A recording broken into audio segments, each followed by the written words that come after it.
주님 오심을 기다리며 주님을 찬양하며 믿음의 길 굳게 걸어가시는 저와 여러분들 되셨으면 좋겠습니다. 귀한 찬양 감사합니다. 오늘 주께서 우리 모두를 하루를 평안히 살게 하시고 또 저녁 무렵 말씀의 자리, 은혜의 자리로 불러주셨습니다. 부르신 분이 주님이시니 주께서 우리 각자에게 말씀하실 것입니다. 아멘이시죠? 예, 여러분 각자에게 말씀하시는 주님의 음성에 귀를 기울이시는 저와 여러분들 되셨으면 좋겠습니다. 대림절 잘 지내고 계시지요? 한 말씀 한 기도 잘 하고 계시지요? 네. 아침마다 묵상하고 또 제가 스마트폰에다가 맨 앞에다가 이렇게 그날의 말씀을 꼭 올려놔서 이렇게 핸드폰 볼 때마다 한 번씩 읽어보시라고 말씀해 드렸는데 잘 하고 계시는지 모르겠어요. 가끔 제가 SNS 보면 그날의 말씀을 프로필로 올려놓으신 분들이 계시더라고요. 얼마나 제가 감사한 마음이 넘쳤는지 몰라요. 따로 연락은 드리지 않았지만 고맙다는 말씀을 이 시간을 빌어서 전합니다. 하루 종일 말씀 묵상하고 또 기도하면서 살아가는 그 자리가 하나님께서 분명히 기뻐하시는 자리라고 확신합니다. 그렇게 성경에서 말씀과 기도로 거룩해진다라고 말하는데 그렇지 않아요? 대림절 기간 동안 말씀 묵상하고 기도하며 거룩한 자리로 한 걸음 한 걸음 걸어가시는 저와 여러분들 되었으면 좋겠습니다. 지난주 수요 말씀 집회 때 제가 요나서 말씀 묵상하면서 요바에서 다시스까지 거리가 처음에 4,800km 정도 되는데 그렇게 설명하고 끝날 때쯤 아무리 생각해도 4,800km 아닌 것 같다고 그렇게 말씀드렸잖아요. 그래서 제가 끝나고 나서 다음 주에 꼭 다시 말씀드리겠다고 말씀드리고 돌아가서 자료를 찾아보니까 4,800km가 맞더라고요. 처음에 말씀드린 게 맞았어요. 근데 그냥 머릿속에 4,800은 너무 먼 것 같은데 라는 생각이 들었는데 자료를 확인해 보니 4,800이 맞더라고요. 그래서 제가 구글 어스로 직접 또 찍어봤습니다. 직접 찍어보니까 요바에서 다시스 거리가 4,800km가 맞더라고요. 사실 4,800km가 중요한 게 아니라 거기가 스페인 땅이거든요. 이스라엘에서 세계의 끝이라고, 지중해 끝이 스페인이었습니다. 그래서 세상의 끝으로 도망가려고 했던 거죠, 욥이. 그런데 하나님께서 그렇게 요나가 큰일 날 뻔했네요, 그렇죠? 요나가 하나님께서 허락하지 아니하시고 하나님께서 다시 하나님의 명령을 수행하도록 해주셨습니다. 오늘 함께 묵상할 말씀은 스가랴 말씀입니다. 공동체 성경 읽기 오늘 구약 본문에 해당됩니다. 오늘부터 토요일까지 이제 스가랴 말씀 묵상하게 되는데요. 스가랴는 이제 히브리어 성경의 전통에 따라서 그 이름 그대로 성경의 이름을 지었습니다. 그래서 스가랴 선지자의 이름을 따서 스가랴서라고 부르죠. 이 스가랴서는 학개와 마찬가지 동시대의 인물입니다. 학개, 스가랴가 동시대의 인물이죠. 함께 부름받은 선지자였습니다. 제사장이며 선지자였던 이 스가랴, 이 사람이 당대 이제 이스라엘 백성들이 바벨론에서 포로로 돌아온 그 직후의 상황 속에서 하나님의 부르심을 받습니다.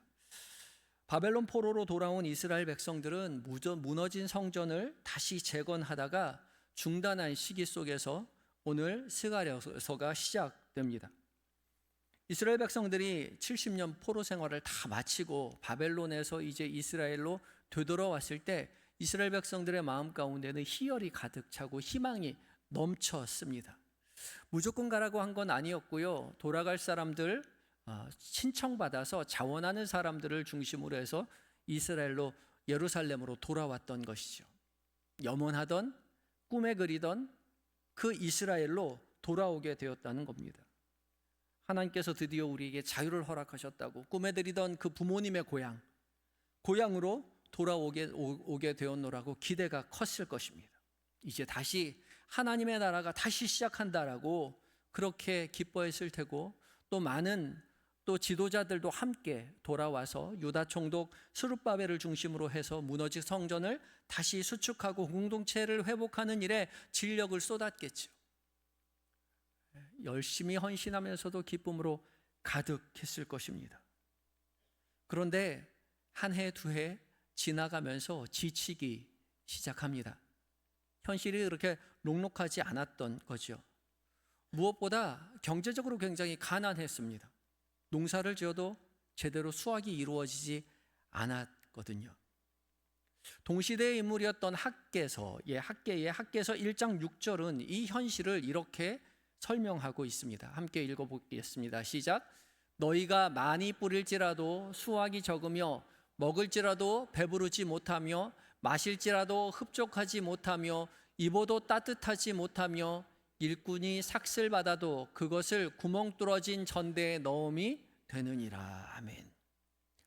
이 모습이 이스라엘의 그때 당시의 현실이었던 거죠. 많이 뿌려도 수확도 적고 먹어도 여전히 배부르지 못하고 배고프고 흡족하지 못하고 입어도 따뜻하지 못하고 일꾼이 삭슬받아도 구멍 뚫어진 전대에 넣음같이 계속해서 부족하게만 보이는 거죠. 열심히 살아도 나아지지 않고 애써도 남는 것이 없는 그런 현실이 한 해 두 해 계속되더라는 거죠. 그래서 성전 건축은 점점 우선순위에서 밀릴 수밖에 없습니다. 이 어려운 현실 속에서 성전을 건축하는 것을 방해하는 사람들이 또한 생겨났습니다. 옆에서 응원해주고 도와줘도 쉽지 않은 이 성전 재건을 사마리아 사람들이 옆에서 방해하였던 겁니다. 공식 문서로까지 고발을 해서 14년 동안 성전 건축이 행정적으로 중단이 되게 됩니다. 점점 시간이 흐릅니다. 주전 538년에 포로 귀환이 시작됐는데 다리오 왕 2년, 그러니까 주전 520년 스가랴서가 시작됩니다. 그러니까 이스라엘 백성들이 바벨론에서 예루살렘으로 돌아온 지 지금 18년이 되었다는 거죠. 18년이라는 시간은 결코 짧지 않은 시간입니다. 처음에는 희망으로 가득 찼지만, 기쁨 가운데 헌신했지만 어려운 삶이 지속되자 사람들의 마음에는 불편한 마음이 생기기 시작됐다는 거죠. 언제까지 이 고생이 지속될까? 우리가 이거 잘 하고 있는 건가? 이것이 하나님 기뻐하시는 일이 맞나? 하나님 원하시는 일을 하고 있는 건가? 괜히 돌아왔나? 우리도 다른 사람처럼 남아있을 걸 그랬나? 후회하는 마음이 들었다는 거죠. 그렇게 갈 길을 알지 못하고 방황할 때에 하나님께서는 선지자 스가랴를 세우셨습니다. 스가랴의 이름의 뜻은 여호와께서 기억하신다입니다. 하나님이 우리를 잊으신 거 아닐까? 우리가 잘한 거 맞나? 그런 심정의 이스라엘 백성들에게 하나님께서 너희를 결코 잊지 않으셨다. 나는 여전히 너희를 기억하고 있단다. 스가랴를 통해서 하나님 말씀하고 계시는 거죠. 우리 모두가 그러하지 않습니까?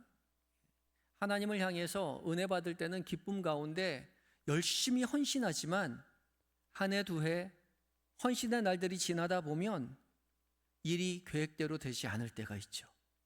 분명히 주님께 응답받고 움직였다고 생각했는데 하나님의 뜻이라고, 하나님의 계획하심 속에서 내가 열심으로 달려나간다고 그렇게 결정했는데, 처음에는 기쁨으로 가득 찼는데 한 해 두 해 열심히 사역하는데 그 일이 우리의 뜻한 바대로 이루어지지 않을 때 우리는 좌절하죠. 의심하기도 합니다. 하나님은 내가 이 일을 하는 것을 기뻐하시는 건가? 그때 잘못 생각한 거 아닐까? 그런 절망, 후회, 의심이 우리에게 있을 수 있습니다. 그러나 하나님은 늘 말씀하시는 거죠. 내가 너희를 기억하고 있다고요. 어려운 현실의 고난 가운데 주저하고 흔들리고 심지어 후회까지 하고 있는 이스라엘 백성들을 향해 하나님께서 이렇게 말씀해 주고 계시는 겁니다. 그러면서 2절 이렇게 덧붙여 주십니다. 2절 말씀 함께 읽어봅니다. 시작. 여호와가 너희의 조상들에게 심히 진노하였느니라. 아멘. 이 말씀은 이스라엘 백성들을 향한 진노의 직접적인 정죄의 말이 아닙니다. 역사를 기억하라는 하나님의 말씀인 거죠. 너희의 조상들에게 심히 진노하였었다. 진노하였었다가 맨 앞에 나와 있고요. 심히라는 말은 진노하다라는 단어를 그대로 반복해서 쓴 것인데, 맨 앞과 맨 뒤에 진노하다라는 단어를 두 개 반복해서 씀으로써 강조하고 있습니다. 진노했다고요. 너희 조상들에게 여호와께서 진노했었다. 단순히 하나님께서 너희 조상들에게 화를 냈다는 그 감정을 이야기하려고 한 것이 아니라, 너희 조상들과 하나님이 어떻게 관계가 깨어졌고 그 깨어진 관계성 속에서 하나님께서 어떻게 그들을 벌 주셨는지를 기억해 보라는 거죠. 하나님께서 이스라엘 백성들을 여전히 사랑하셨기에 그들에게 진노하시고 그들에게 벌 주신 하나님이시라는 거죠. 너희의 조상들이 하나님을 멀리하고 우상을 섬기고 하나님의 말씀을 경시하고 선지자들의 경고를 무시했기 때문에 너희 조상들이 바벨론의 포로로 끌려갔었지 않느냐. 그것을 다시 한번 기억해 보라는 하나님의 말씀입니다. 자신의 현실이 뜻대로 되지 않을 때 하나님을 의심하고 있었던 이스라엘 백성들에게 너희 조상들 역시 그런 의심 속에서 하나님 앞에 진노함을 받아서 고난 속에 있게 되었더라는 거죠.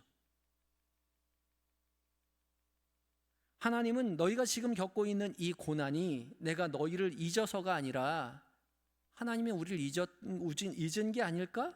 아니, 잊어서가 아니라 너희가 나를 떠났기 때문이다 라고 말씀하시는 겁니다.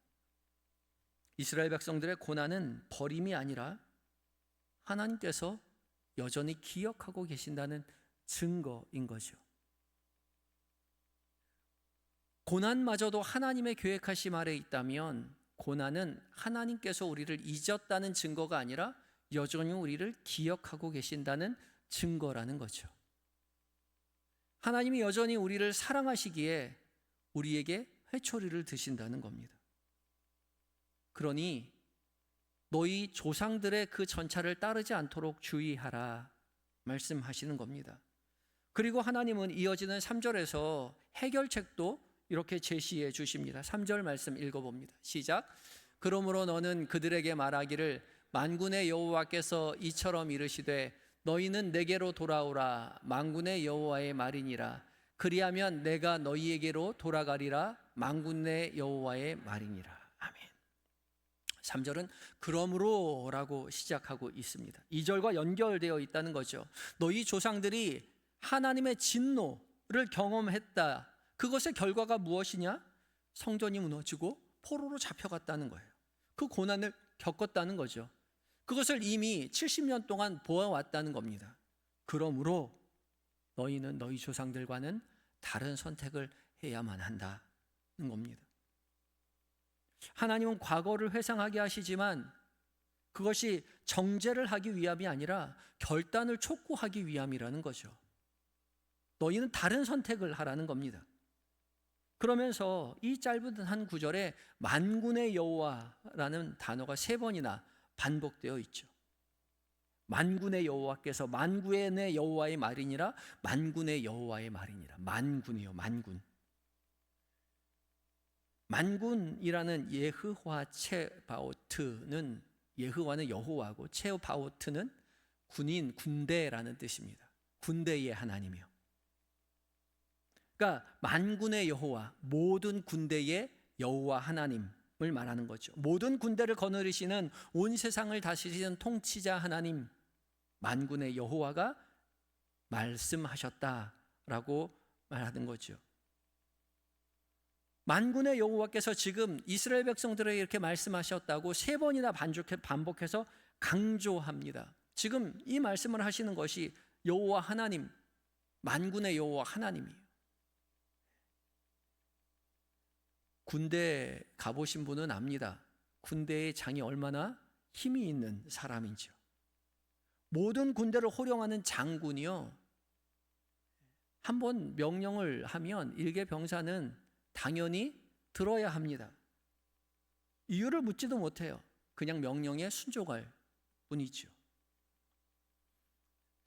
저도 군에 있을 때 저희 부대가 1200명이 함께 생활을 하는 부대였는데요. 저희 부대가 산속에 있었습니다. 근데 산속에 들어가면 산속에 여러 개의 부대가 있고 가운데 여단 본부대가 있고 여단장님이 거기에 사시는데, 산속에 들어오는 입구가 길이 없기 때문에 산을 잘라서 반을 잘라가지고 거기에 길을 냈습니다. 근데 산을 잘라놓고 보니까 이 산이 돌산이었던 거죠. 그래서 이 위병소를 지나서 부대까지 들어가는 이 양쪽 그 산 길가에 산 가운데로 걸어가는 그 길이 양쪽에 바위산 같이 되어 있었어요. 이게 좀 흉해 보였죠. 저희 부대 여단장님이 원스타였는데 하루는 봄날에 부대원 앞에서 그런 얘기를 하시더라고요. 지금이 진달래가 필 시절인데 우리 부대에 들어올 때 진달래가 이렇게 탁 피어 있으면 얼마나 예쁘겠어? 그 얘기하셨어요. 그 다음 날 전 부대원 연병장의 집합. 그래서 전 부대원이 산속에 가서 진달래 5뿌리씩 캐오라고 명령이 떨어졌습니다. 그래서 전 부대원이 산속에 가서 진달래 5뿌리를 캐와서 어떻게 했겠어요? 그 돌산에다 다 갖다 심었어요. 근데 돌산에 갔다가 5월 달이었다고 제가 기억이 드는데, 5월 달은 아니었군요. 이게 진달래 필 때니까. 갔다가 진달래를 심었는데 그 돌산에 뿌리가 내릴 일이 만무하잖아요. 비도 안 와요. 매일 아침 일어나서 주전자나 세숫대야를 들고 집합합니다. 그럼 아침에 체조 끝나고서 모두 다 물 대야에다가 물을 떠가지고 그 바위산에 올라가서 진달래에 물을 주는 거예요. 저녁에 가서 주고 아침 가서 주고 저녁에 가서 주고. 전 부대원이 그렇게 했더니 어떻게 됐을까요? 살아남을 애들은 살아남더라고요. 그 돌산에. 그래서 진달래가 양변에 이렇게 봄이 되면 피어 있더랬었습니다. 부대장은 그냥 여기 진달래가 피면 아주 아름다울 것 같지 않아요? 그 말 한마디 했을 뿐이에요. 저희 부대장이요, 이 인공저수지 한가운데에 사셨거든요. 근데 한 해는 가뭄이 엄청나게 와서 비가 안 왔습니다. 그 인공저수지가 다 말라 비틀어지는 거예요. 여단장님이 이렇게 보더니 부대 이 저수지가 너무 더러운 것 같아 말 한마디 했습니다. 어떻게 됐을까요? 전 부대원 삽들고 집합. 그래서 그 부대의 인공저수지의 그 진흙을 5cm씩 싹 다 걷어냈어요. 지금은 그 부대가 없어졌기 때문에 제가 편하게 얘기를 합니다. 그게 부대장의 힘이에요. 근데 만군의 여호와 하나님께서 말씀하시는 거죠. 그럼 당연히 듣는 겁니다. 이유를 따져서는 안 돼요. 명령하시잖아요. 뭐라고 명령하십니까? 우리 3절 말씀 한번 다시 볼까요? 3절 말씀. 노란색만 읽어봅니다. 시작. 너희는 내게로 돌아오라. 만군의 여호와 하나님께서 딱 한마디 하셨어요. 뭐라고요? 너희는 내게로 돌아오라. 그러면 묻지도 않고 따지지도 않고 그냥 돌아와야죠. 만군의 여호와께서 말씀하시는데 어찌 피조물 된 우리가 변명을 하겠습니까? 돌아와야 돼요. 그런데요, 하나님은 이 명령 뒤에 하나님의 약속을 덧붙여 주십니다. 그리하면 내가 너희에게로 돌아가리라. 만군의 여호와의 말이니라. 너희가 돌아오기만 하면 내가 너희에게로 돌아갈 것이다. 만군의 여호와의 이름으로 내가 너희에게 약속한다 말씀하시죠. 그렇기 때문에 너희는 내게로 돌아오라 명령했지만 명령은 명령으로 그쳐지는 것이 아니라 하나님의 간절한 바람이자 은혜인 거죠. 왜 그렇습니까? 우리가 하나님께로 돌아가기만 하면 만군의 여호와 하나님께서 우리에게 돌아오실 것이기 때문에 그래요. 마치 집 나간 탕자가 아버지의 기다리는 심정을 알지 못하죠. 아버지는 노심초사 아들이 돌아오기만을 기다리고 있지만 아들은 여전히 먼 곳에서 겁에 질려 있습니다. 아버지께로 돌아가면 난 분명히 혼날 거야. 그렇지만 이렇게 굶어 죽는 것보다 아버지 집에서 품꾼이라도 살아가는 게 낫겠다 하고 다짐하고 아버지의 집으로 돌아가지요. 그런데 아버지는 아들이 오기를 노심초사 기다리고 있죠. 아직도 거리가 저 멀리 있는데 아버지는 아들의 그 멀리 있는 그 작은 모습을 단번에 알아차리고 달려나가 끌어안고 입을 맞추고 가락지를 끼우고 좋은 옷을 입히고 살진소를 잡아 잔치를 베풀어 줍니다. 그런 아버지가 만군의 여호와 우리 하나님이시죠. 우리는 종종 이 집 나간 아들의 시선으로 하나님께 돌아가면 혼날 거라고 생각하기도 합니다.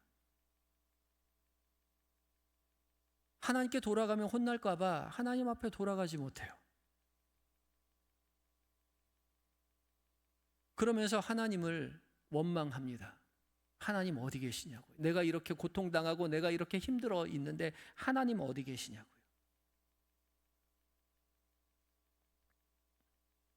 그러나 하나님은 끊임없이 우리를 노심초사 기다리시고 우리가 돌아오기만을 간절히 바라시는 사랑으로 가득 찬 아버지 같으신 그런 하나님이심을 성경을 통해서 계속 보여주고 계시죠.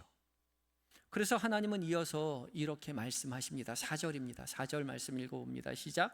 너희 조상들을 본받지 말라. 옛적 선지자들이 그들에게 외쳐 이르되 만군의 여호와께서 이같이 말씀하시기를 너희가 악한 길 악한 행위를 떠나서 돌아오라 하셨다 하나 그들이 듣지 아니하고 내게 귀를 기울이지 아니하였느니라. 여호와의 말이니라. 아멘. 너희 조상들을 본받지 말아라. 이것이 흉내내지 말라는 말이 아니라 너희 조상들처럼 되지 말아라 입니다. 본받다라는 동사가 없어요.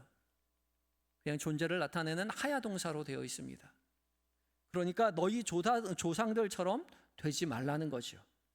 너희 조상들이 고난을 당했던 것처럼 하나님 앞에 불순종하여 돌아오지 않아 하나님 앞에 벌을 받았던 것처럼 그런 전차를 따라가지 말아라. 그렇게 말씀하고 계시는 거죠. 이번에 너희는 다르게 선택해야 한다. 너희 조상들처럼 그렇게 나의 말을 무시할 것이 아니라 너희는 나에게로 돌아오거라. 그렇게 말씀하시는 겁니다. 그리고 하나님은 스가랴 선지자를 통해서 환상을 보여주시죠. 그 환상이 7절부터 17절까지의 말씀입니다. 스가랴에는 8개의 환상이 있는데 오늘 첫 번째 환상까지 읽었어요. 7절부터 17절까지 첫 번째 환상인데요. 7절 말씀을 한번 읽어봅니다. 시작. 다리오 왕 제2년 11째 달 곧 스밧월 24일에 이또의 손자 베레가의 아들 선지자 스가랴에게 여호와의 말씀이 임하니라. 아멘. 날짜가 정확히 기록되어 있죠. 다리오 왕 2년의 11째 달 스밧월 24일. 사실 우리는 이때가 언제인지 모르죠. 스밧월이 언제인지 24일이면 어떻고 25일이면 어떻고 31일이면 어때요? 그렇죠? 아무런 차이를 느끼지 못하잖아요. 그냥 다리오 왕 2년에 여호와께서 내게 임하셨다라고 그렇게 얘기해도 되는데 굳이 정확하게 날짜를 기록해 놓았지요. 왜 그랬을까요? 실제로 일어난 일이라는 거죠. 스가랴의 마음 가운데 정확히 그 날이 기억될 정도로 하나님께서 명확히 자신에게 나타나신 실제적인 사건이라는 겁니다. 역사의 한복판에서 실제로 일어난 하나님의 개입인 거죠. 우리는 하나님이 우리를 잊으신 게 아닐까? 하나님 정말 살아계신 거 맞나? 의심하고 있는 그 순간에 명확히 삶 가운데 드러내 주셨다는 거죠. 시간 속에 임하셨습니다. 그리고 이렇게 말씀을 이어가시죠. 8절입니다. 8절 읽어봅니다. 시작. 내가 밤에 보니 한 사람이 붉은 말을 타고 골짜기 속 석류와 그 뒤에는 붉은 말과 자줏빛 말과 백마가 있기로. 아멘. 내가 밤에 보았다라고 말하죠. 밤의 환상을 보였습니다. 이 밤은요, 아무것도 보이지 않는 시간이죠. 요즘은 이렇게 전기불이 환하지만 예전엔 이런 게 어디 있습니까? 밤이 되면 아무것도 보이지가 않습니다. 밤은 불안과 두려움이 깊어지는 시간입니다.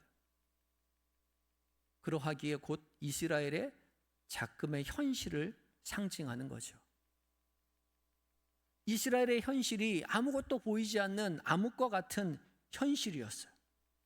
앞이 보이지 않았습니다. 성전 재건은 멈춰 있었고 삶은 여전히 고달팠고 하나님이 어디 계신지, 우리를 잊으신 것은 아닌지 확신할 수 없는 상황이었습니다. 그런데 이 밤에 한 사람이 붉은 말을 타고 골짜기 속 화석류 나무 사이에 서 있습니다. 이 사람은 하나님의 사자이죠. 하나님의 사자가 거룩한 성전에 서 있는 것이 아니라 골짜기에 있습니다. 골짜기. 이 골짜기는 낮아진 이스라엘의 처지를 또한 상징하죠. 고난 가운데 있는 이 이스라엘에게 하나님의 사람이 찾아와서 그 자리에 서 있습니다. 그런데 중요한 것은요, 그 골짜기에 화석류 나무들이 있다는 사실입니다. 화석류 나무. 화석류 나무가 무엇인지 사실 우리 잘 모르잖아요. 그래서 화석류 나무를 사진으로 준비했습니다. 사진으로 준비했는데 사진이 안 나오네. 제가 보내드렸는데, 아이고 감사합니다. 이스라엘에 피어있는 화석류 나무입니다. 키가 굉장히 작은 상록수 나무입니다. 이 비타원이고 향기가 나는 나무고요. 그래서 이스라엘에서는 회복과 축복과 평화를 상징하는 나무로 초막절에, 특별히 초막절에 초막을 지을 때 종려나무 가지와 이 화석류 나무 가지를 같이 가지고 초막을 지었습니다. 초막절은 광야 가운데 하나님께서 자기 백성들과 함께 하셨음을 기억하는 절기이죠. 그때 함께 만드는, 엮어서 만드는 저 나무가 화석류 나무입니다. 그것을 기억하게 하는 것이죠. 그렇기 때문에 이 장면은 어두운 이스라엘의 현실 가운데, 낮아진 처지에 있는 가운데 사람들은 의심하지만, 그러나 하나님은 여전히 이스라엘 백성들을 지켜보고 살펴보고 계신다는 것을 상징하고 있습니다. 하나님의 백성이 여전히 보존되고 있다고요. 그런 환상인 것이죠. 이스라엘 백성들이 보기에는 무너진 것 같지만 하나님은 이스라엘 백성들을 여전히 감찰하고 있었고 보호하고 계셨다는 거죠. 한복판에 서 계셨습니다. 붉은 말을 타고 자줏빛 말과 백마들을 이 뒤를 따릅니다. 이 말들이 어떤 말일까, 무엇을 상징할까, 학자들은 의견이 분분하지만 중요한 것은 무슨 말을 타고 왔느냐가 아니라 이 사람들이 하나님의 사람으로서 이스라엘 백성들을 감찰하고 순찰하도록 보내진 하나님의 일꾼들이라는 거죠. 파수꾼들입니다.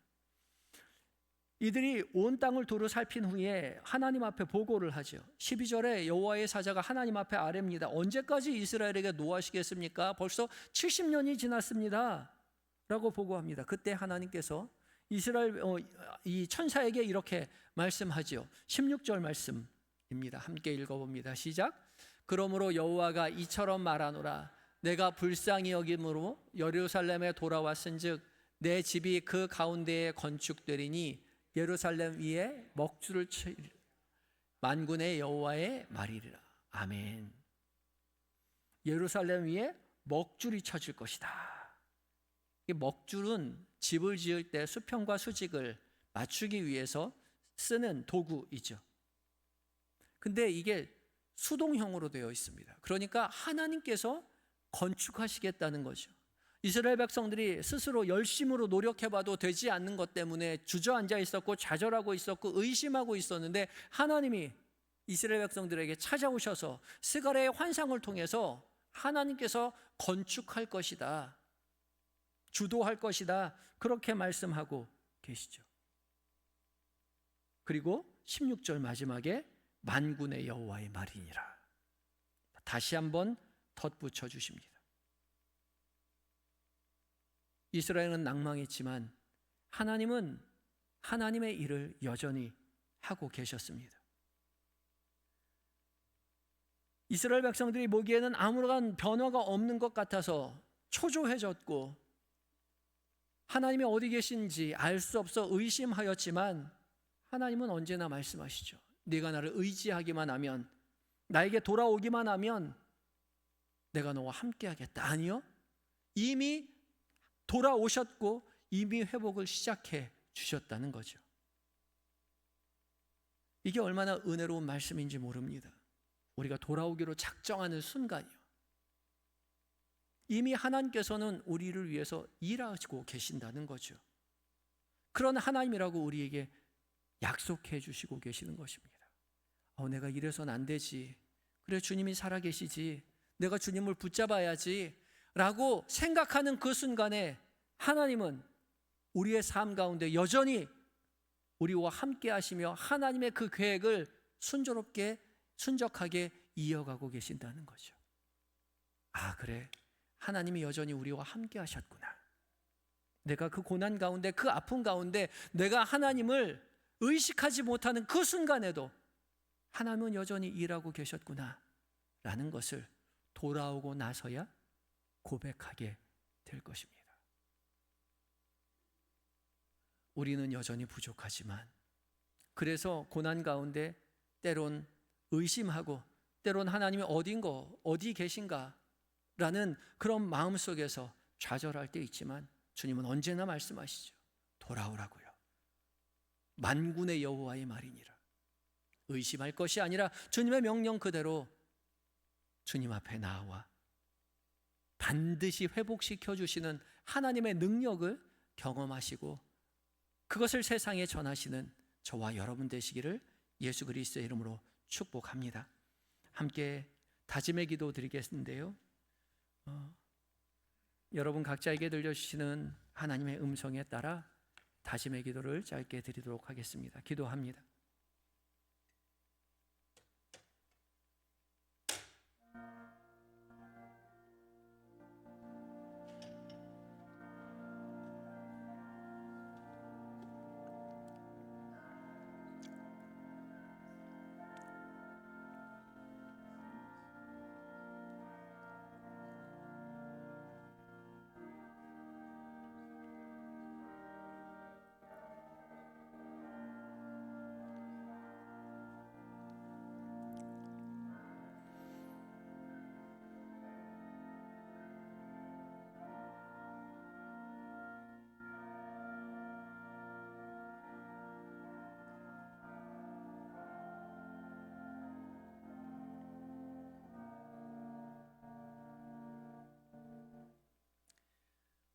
변함없이 우리를 사랑으로 돌보시는 주님, 삶의 연약한 순간에, 고난의 순간에, 좌절의 순간에 주저앉아 있는 것이 아니라 주의 말씀을 깨닫고 주께로 돌아와 주님 의지하여 주님의 사랑과 은혜를 경험하고 세상에 증언하는 우리 모두가 되게 하여 주시옵소서. 예수님의 거룩하신 이름으로 기도드립니다. 아멘. 찬송